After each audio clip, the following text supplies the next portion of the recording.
أينما كنا أينما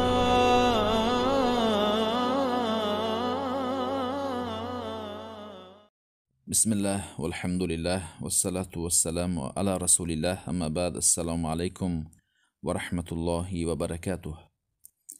حدیث از ابو هریره رضی الله عنه روایت شده است. شماره حدیث در کتابی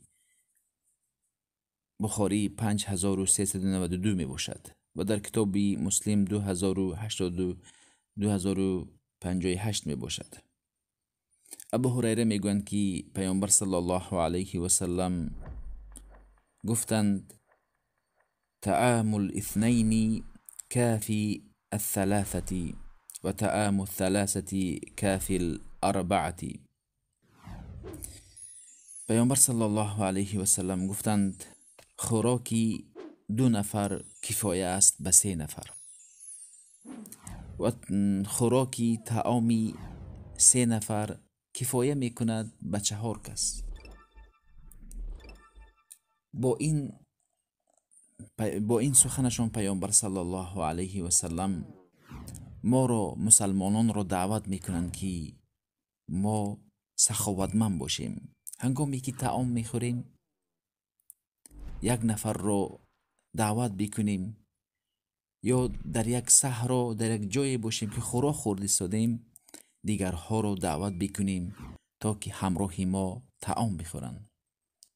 پیامبر صلی الله علیه و سلم حتی هنگامی که نهار وقتی که روزه می گرفتن، هنگامی صبح رو وقتی که طعام صبح رو می خوردن، هنگامی سحر می گفتند که به من کسی رو دعوت بکنید همراه خوراک بخورم. مثل زید ابن ثابت را گفته بودند که یگان کسی رو جستجو کن همراهی من طعام بخورد. بنابراین ما در یک جای بعضی می شویم که در یک مثلا آشخانه یا صحرا یک دیگر جا که در همراه خود خوراک داریم، دیگرها رو به نزد خود دعوت بکنیم. با این سخنی شما پیامبر ما رو دعوت میکنم که سخاوتمند باشیم و یعنی مردم پذیر باشیم. و حتی در حدیثی گذاشتیم که عبدالله ابن عمر نافع را میگفتند که یگان مسکین را به نزد من دعوت بکن طعام همراهی طعام بخورم. مسکین، یتیم، دیگرها وقتی که خوراک میپزیم آماده میکنیم به همسایه های خود تقدیم بکنیم که پیامبر ابوذر را میگویند که ای ابوذر اذا طبخت مرقه فاکثر ماءها و تعاهد الى جیرانک.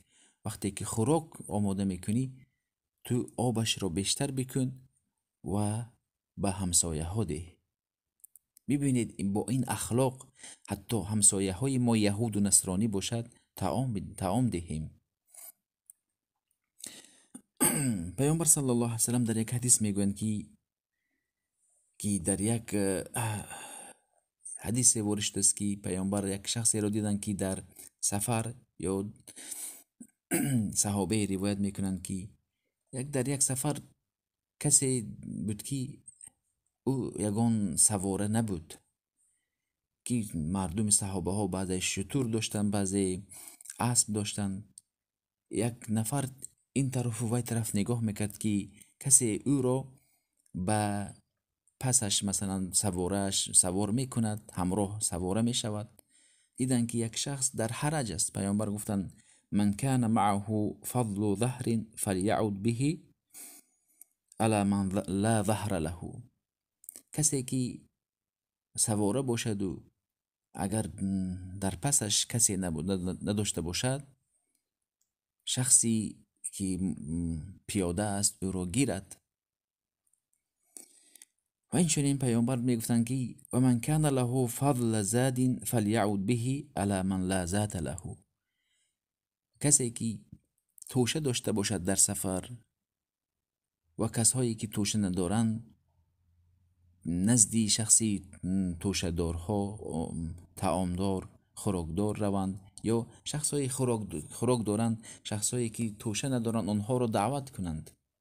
ببینید پیامبر خدا چگونه مهربان بودند. ما باید با این اخلاق ها خود را زیبا بکنیم. و در حقیقت در بعضی کشورها مسلمان است، در یک بینا چند نفر زندگی میکنند و یک دیگر رو نمیشناسند. ببینید پیامبر میگویند که سواره ها، شخصایی که پیاده هست او رو گیرند. امروز مسلمانی هست، من مسلمان میگویند، با ماشین های گران سوار میشوند و شخصایی که مسلمان در راه رفته میسد آنها رو نمیگیرند. که پیامبر میگویند که اگر شما جا داشته باشید برادرهای خود رو گیرید. اما امروز سالمندها هستند و کودک ها هستند، آنها را این جوانهایی که الله به آنها ماشین های گران را داده است نمیگیرند، که ثواب برای آنها در کار نیست، بلکه نگاه هم نمی کنند، سلام هم نمی دهند. در حقیقت آنها از سنت پیامبر دور هستند و سخن گوهربار پیامبر را قدر نمی کنند. بر تو ای جوان یا یک شخصی که بر تو ماشین داده است، ماشینت خالی رفته ایستاده است، یک شخص سالمند را وقتی که گرفتی هم اجر میگیری، هم به دعوتت یک دعوت می شود. وار به حالی چنان شخصایی که نعمت داده است تو به این در روز قیامت میپرسد. پیامبر صلی الله علیه و سلم میگویند که کسی که سواره است جای خالی داشته باشد، شخصای پیاده رو گیرند، اما با سرعت میتیزانند و میروند. باز میگویند که پیامبر چنین گفتند، اما این از این حدیث بخبر هستند. این بود شرح مختصر این حدیث.